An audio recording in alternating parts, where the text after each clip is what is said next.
I oftentimes hear people say that this country is where we were in the 1960s.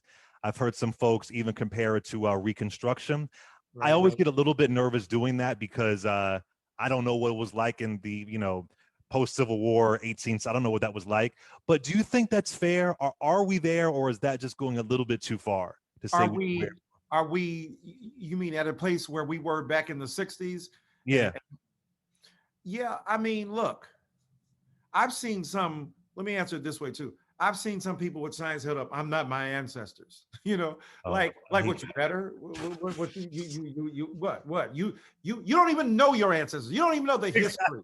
You don't even know where they came from. You don't even know what they did. And let me tell you how nice they were. They weren't on a placard talking about who they destroyed in a rap battle. They weren't talking about, I'm gonna murk you if you step up. They were doing the job because bad boys move in silence. I ain't gonna say no more about that because I don't, the statute of limitations may not be over. So all of this bravura, I'm not my ancestor, I'll bust a cap in your ass. You don't even know what your ancestors did. You don't know what they did on those back roads. You don't know the guns they had to defend their families. You don't know what sacrifices they made. So, in one sense, I say learn some history, both for white folk and indigenous, and for people within your own communities. Learn what actually went down. Learn the depth and breadth of that history. Learn the texture and the nuance and the complexity before you mouth off talking about you ain't your ancestors. Because you ain't your ancestors because you ain't that brave. You ain't your ancestors because you ain't that cold. You ain't your ancestors because you are resting upon the sacrifices they made for you to even have the ability to hold up a sign saying you're not your ancestors. On the other hand, it is tough here, right? It's really powerfully motivating to us to recognize that, yeah, there are some parallels between what was going on then and what's going on now. The loss of life, the police brutality. Martin Luther King Jr. spoke about it in his famous 1963 oration, I Have a Dream. He talked about police brutality. And here we are in 2020, still talking about police brutality. And so, yeah, I think it's fair to say that there are some similar situations that were generated in the 1960s that are generated now, that prevailed then, that prevail now. Have we made progress? Undeniably. But we've also lost some ground. And so we've got to talk about what we've gained, what we've been able to expand, what we've been able to do, the upward mobility we've been able to enjoy, the middle class status that many more of us have achieved, but at the same time, the persistence of inequality for those at the bottom, and how we've got to recognize the class cleavages within our own communities and what people suffer continually to this day.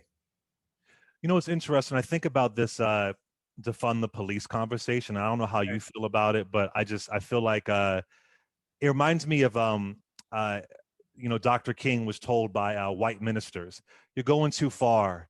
You're scaring people. You're not going to get it done the right way." And I think about a lot of young activists who were out there on the street, and you know, Democrats not getting the Senate. It's being blamed on defund the police, which I don't care if it was remix the police, reuse the police, they would have found a way, right? But what do you say to some people who are dismissing the work of, and mind you, Democrats in power, they weren't a handful, but for the most of them, they weren't for defund the police. But Right. I don't want to, dismiss some great work that people did, and they're not thinking about political slogans. They're thinking about policy points. What do you say to folks who are saying we really didn't win? Yeah, we won, but not really, because folks said defund the police. Because I want to say to you, say his name. Say his name, brother. Come on, Clay. Say his name. It ain't Jim people. Clyburn. Well, who else? And Obama said it as well. Yeah, Oh, well, more or yeah. less. No disrespect to Clyburn, Yeah. but Obama is the biggest elephant in the room, Doc. I mean, you had the first black president of the United States, former, president of the United States of America, the first black president, saying that, going at these young people. And then, I hope it made them say, well, damn, when you were in office, we should have been harder on you. Because after you got out of office, you harder on us. See, but all that black support, and don't look, I was a surrogate for Obama twice. I supported Obama twice. I was down for him Love being Obama. president, but he wasn't perfect. And look at what he's doing. He's crapping on Jeremiah Wright in a very powerful way in his book, and he's crapping on the young people. Read Charles Blow's article in the New York Times. Why is it that his post-presidency is about dogging young people, especially young progressive people, especially young Black people, right? That's bitter. That's ironic. That's the president. And maybe if you had done more, Obama, we wouldn't have to defund the police because you didn't have the courage to talk about it. Now you're out of office, you're going to crap on those who are the young people, and you ain't crapping on the police, bruh. So before we even go there, let's acknowledge that. Now, I'm with you. Look, if Obama had been more aggressive in his own presidency, we might take his words right now. If he hadn't been crapping on young people since he's been out, I mean, I'm against cancel culture too, but look at why it arose and why its value was embraced by young people. But now Obama, now that he's out of office, jamming them up, what about acknowledging what the police have done that is untoward? And I agree with him, ironically enough. I don't want the commercial, I want the product. You ain't got to, like, whatever you call it. As long as police people stop hurting Black people, as long as they stop injuring us. And I'm like you, defund, refund, remix, you can call it what you want, as long as the issue is addressed. I wish Obama had been more explicit about that, though. When you read the entire conversation, he was much more nuanced than he was quoted. But the thing is, he's a moderate. He ain't for no defunding the police. Obama ain't down for that. So some Black people had to admit, we on different sides than Obama. Oh my God, it's going to rush you. It's going to make you crazy. I disagree with the ex-president, the forever president. Yeah, forever jamming you up too. So you got to be honest about it. Love Obama, embrace him, respect him for what he did. First Black president, he put it down. He had an idea that no other Black person has been able to carry forward. I'm going to run this nation and be president of the United States of America.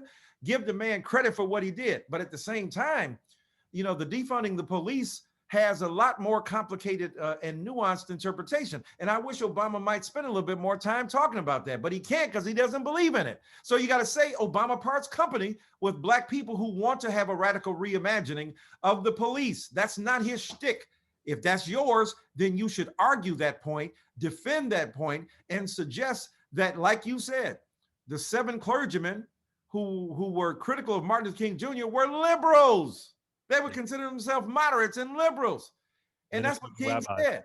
And King said, that I ain't got no problem with the darn racists, because we know where they coming from, with the outright bigots and the white supremacists. We know them, but you liberals, you jamming me up. You're worse than the darn bigots, because then you want us to slow down. That's why he wrote his book, Why We Can't Wait. Get it? Why We Can't Wait.